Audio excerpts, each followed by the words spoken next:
Hey, here are 5 stupid things I've noticed about Captain Kirk. His bogus reputation as a poon hound.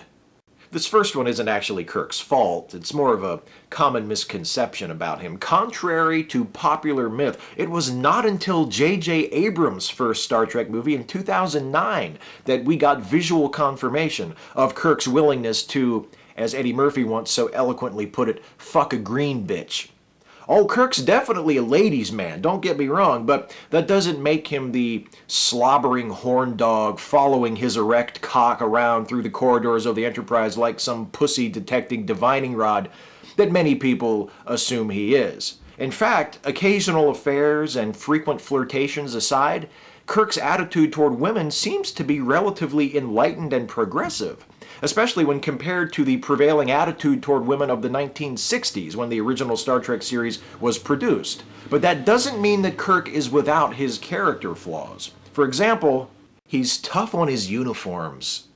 Are fabrics in the 23rd century so flimsy, or is Kirk himself responsible for how often his glistening bare chest seems to find itself exposed during Star Trek's relatively brief initial run?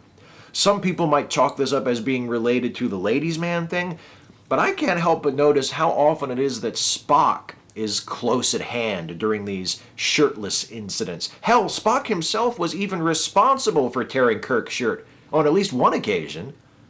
I'm just saying. Over 5,000 pieces of slash fiction can't all be wrong, can they? He doesn't give 2 shits about the rules of time travel. Subsequent incarnations of Star Trek have established that Kirk has a well-earned rep as a reckless time traveler. In the time travel episodes of those later series, the risk that travels to the past could somehow disastrously alter the present are a constant source of tension. In Kirk's show, nobody really seems to give much of a shit about that. For instance, take the classic episode City on the Edge of Forever, when Kirk and Spock travel back to 1930s New York in order to stop the Nazis from taking over the world, and Kirk almost immediately begins dating the woman who must die in order to put the timeline back to the way it's supposed to be. I don't know if Kirk has a nickname, but it should be Honey Badger. Because when it comes to time travel, Kirk just doesn't give a shit. He's an absentee father. Star Trek II establishes that Kirk has a son who is like 25, who he's known about all along and never even mentioned. And since money doesn't exist anymore in the world of Star Trek, he never even had to pay child support. How sweet is that?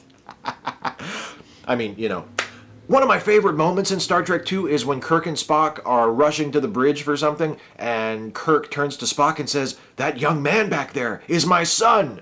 And Spock's just like, huh. As though Kirk having an adult son who none of his friends ever knew existed doesn't surprise him in the least. He's a teeny bit racist sometimes. Only sometimes. I don't want to tar Captain Kirk as a racist because I don't think that's fair. If you watch the show, I think you'll find him to be as free from prejudice as most of us would hope ourselves to be. In fact, in one episode, he even sternly reprimands a crew member for making some bigoted insinuations about the Romulans and Mr. Spock. But there is that one scene in Star Trek VI when Spock informs Kirk that the Klingons are about to die as a race without some help from the Federation, and Kirk angrily hisses, "Let them die." Disappointing for a heroic character to say something like that? Of course. But here's the non-stupid part. That's the point. Kirk has to acknowledge his prejudice, face it, and begin to move past it.